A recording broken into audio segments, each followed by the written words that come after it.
देखिए बच्चों, कल हमने कक्षा 8 के कुछ सुभाषितानी पढ़े थे, उसका अर्थ समझाया गया था। और अब ये नई वाली पुस्तक में कुछ अलग से सुभाषितानी है, तो वो मैं आज आपको समझा रही हूँ। इसको कैसे पढ़ते हैं देखिए। विहाय पौरुषम यो हि देवमेवावलंबते प्रसाद सिंहवत् तस्य मूर्धिन तिष्ठन्ति वायसः। विहाय पौरुषम यो हि देवमेवावलंबते, मतलब जो पुरुष काम करना छोड़कर केवल अपने भाग्य के भरोसे पर रहता है और भगवान पर ही निर्भर करता है, कोई काम नहीं करता, छोड़कर जो पुरुष कोई काम धंधा नहीं करता, सारा कुछ अपने भाग्य के भरोसे पर छोड़ देता है, ऐसे पुरुष की वैसी ही स्थिति है जैसी प्रसाद सिंहवत् तस्य मूर्धनि तिष्ठन्ति वायसः। जैसे वो शेर उस शेर के समान है। कौन से शेर के समान? कि बड़े महल में शेर रखा हुआ है, वो सच का शेर नहीं है, उसका स्टैचू है ना। तो ऐसे पुरुष की स्थिति उसी शेर के समान है कि जो बड़े महल में सुसज्जित है, लेकिन उसके ऊपर कौन बैठ रहा है? बैठते हैं तिष्ठन्ति, कौन? वायसः, कौवे। इस श्लोक का अर्थ यह है कि शेर है पर वो असली का नहीं है, नकली का है, और वो बड़े महल में है, लेकिन उसका कोई मान सम्मान नहीं है। लेकिन यदि हमको सच का शेर दिख जाए तो हम कितने डरते हैं, उसको कितना वो करते हैं, लेकिन यहाँ पर हम उसको कोई मान सम्मान नहीं दे रहे हैं। उसके ऊपर कौन बैठ रहा है? कौवे बैठ रहे हैं। तो जो क्रियाशील पुरुष नहीं है, जिसने काम करना छोड़ दिया है, उसकी वैसी ही स्थिति है। काम करना छोड़ के भाग्य के भरोसे बैठे रहेंगे तो आपको क्या मिलेगा? कुछ नहीं। जब तक आप काम नहीं करेंगे आपको आगे सफलता नहीं मिलेगी। इसलिए यहाँ पर तुलना की गई है कि उस पुरुष की स्थिति उसी शेर के समान है कि जो महल में तो है, महल में विराजमान है, लेकिन उसका कोई मान सम्मान नहीं है, उसके ऊपर कौवे बैठे हुए हैं। अब अगले श्लोक की ओर चलते हैं। पुष्प पत्र, ये बहुत पूरा इतना बड़ा एक ही शब्द दिया हुआ है आपकी बुक में, लेकिन इसको हम अलग अलग करके पढ़ेंगे तो आपको अच्छे से समझ में आएगा। पुष्प पत्र फल छाया या मूल वलकल दारू भी, ये पूरा एक साथ दिया हुआ है। पुष्प फूल, पत्र पत्ते, फल तो सबको पता है फ्रूट्स, और छाया ये सब कौन देते हैं? फल, पत्ते, फूल, छाया ये सब कौन देते हैं? और मूल यानी जड़ हम कौन सी जड़? जैसे हम आलू खाते हैं, शकरकंद खाते हैं, बहुत सी ऐसी चीज़ें हम खाते हैं जो कि जड़ होती है ना।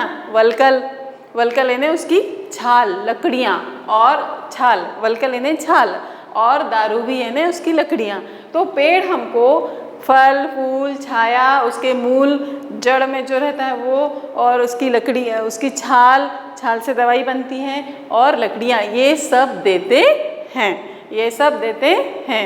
धन्या महिरुहा, मतलब ऐसे बड़े पेड़ धन्य हैं। महिरुहा ये क्या है? वृक्ष। ऐसे महान पेड़ धन्य हैं जो हमको सब देते हैं। येषाम विमुखम यान्ति नार्थिनः, येषाम इससे, विमुख इससे जो विमुख होता है वो उसका कोई भी अर्थ नहीं निकलता। ऐसा क्यों कहा गया है? यदि हमने पेड़ों को काट दिया तो हमको ये सब चीज़ें नहीं मिलेगी और हमारे जीवन में इन सब चीज़ों की कमी हो जाएगी। वैसे ही जैसे यदि किसी गरीब के पास, जिसके पास पैसा नहीं है, उसके पास याचक, यहाँ इसका अर्थ होता है याचक, यदि याचक जाता है तो वो उसको क्या देगा? कुछ नहीं।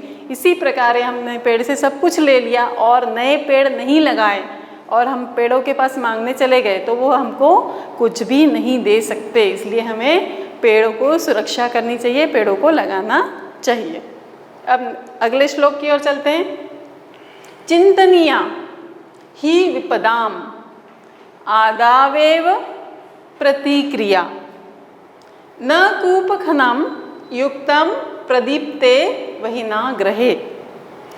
इस श्लोक का अर्थ है कि विपदा या मुसीबत आने से पहले, आधा अवयव आने से पहले यदि हम उसके बारे में नहीं सोचते हैं, उसके बारे में चिंता नहीं करते हैं, उसकी प्रतिक्रिया के लिए हम कुछ सोचकर नहीं रखते हैं, तो हम वैसे ही हैं जैसे कि घर में आग लग जाने पर व्यक्ति प्रदीप्ते यानी जल रहा है, क्या वही ना ग्रहे, उनका ग्रह स्वयं का ग्रह जल रहा है, तब वो जाकर क्या सोचते हैं कि चलो हम जाकर क्या करते हैं, पानी लाने की नहीं सोचते हैं, वो सोचते हैं कि चलो हम जाकर कूप खनन यानी कुएं को खोदे। ये ऐसी ही स्थिति है। इसलिए सभी को विपदा आने से पहले, मुसीबत आने से पहले अपने दिनचर्या में ये सोचते हुए चलना है कि यदि हम पर कोई मुसीबत आए तो हम उसको किस तरह से हल करेंगे। तो इस श्लोक के ये अर्थ हो गए। अब मैं बोर्ड रफ करके आपको अभ्यास करवाती हूँ। अभी हमने श्लोक पढ़े, अब मैं आपको अभ्यास समझाऊंगी। प्रथम पाठ का अभ्यास, इसमें प्रश्न है, इसको केवल एक ही पद में आपको उत्तर लिखना है। व्यसनिनः किम नश्यति। व्यसनिनः मतलब व्यसन जो करता है या बुरी आदत वाला जो है, उसका क्या नष्ट होता है, उसका विद्या फल नष्ट हो जाता है। जिसको बुरी आदत होती है उसका ज्ञान या विद्या फल नष्ट हो जाता है। कस्य यशः नश्यति, किसका यश, समृद्धि, जो ख्याति होती है, किसकी नष्ट हो जाती है, जो लोभी होता है, लुब्धस्य। देखिए यहाँ प्रश्न में जो दिया है, विभक्ति दी है, उसी के अनुसार आप लोग आंसर जो उत्तर का वर्ड है, उत्तर का शब्द है, उसमें भी वही विभक्ति लगाएंगे। कस्य तो यहाँ आएगा लुब्धस्य। केवल लुब्ध लिख के आपका सही नहीं होगा, क्योंकि यहाँ पर काके की का प्रयोग नहीं होता है। तो यहाँ पर आएगा कस्य यशः नश्यति, लुब्धस्य यशः नश्यति। मधुमक्षिका किम जनयति, मधुमक्षिका क्या बनाती है, मधुमक्षिका क्या बनाती है, शहद, इसको बोलते हैं माधुर्यम। मधुमक्षिका माधुर्यम जनयति या फिर माधुर्यमेव जनयति। मधु सूक्त रसम के सृजंती, मीठे बोल, अनमोल वचन, ये जो पूरे रस से भरे हुए शब्द या वाक्य कौन बनाते हैं, कौन बनाते हैं, संत लोग। संत मधुसूक्त रसम सृजंती। अर्थ ही नहीं, केभ्य विमुखा न यान्ति, याचक को किससे विमुख नहीं होना चाहिए। याचक यानी मांगने वाला। अभी इसके पहले मैंने समझाया था कि पेड़ हमको सब कुछ देते हैं और पेड़ के लिए हम याचक हैं। तो याचक यानी हमारे लिए बोला है कि हमें किससे विमुख नहीं होना चाहिए। तो इसमें आएगा महिरु रेभ्य, महान पेड़ों से हमें विमुख नहीं होना चाहिए। अब ये प्रश्न उत्तर है, इसको एक ही शब्द में उत्तर लिखना है। अब आपको मैं बता देती हूँ कि प्रश्न कैसे बनाएंगे। जब आपको उत्तर दिए होते हैं तो उसके लिए प्रश्न का शब्द कैसे लिखेंगे। बच्चों इसके लिए आपको विभक्ति, अब हर जगह पर अलग अलग प्रश्न वर्ड होते हैं।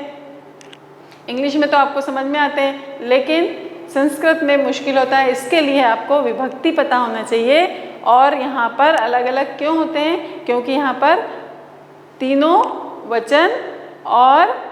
वचन में और तीनों लिंग का प्रयोग होता है। उसी के अनुसार आपको विभक्ति के अनुसार यहाँ पर प्रश्न के जो शब्द हैं वो लिखे होने चाहिए।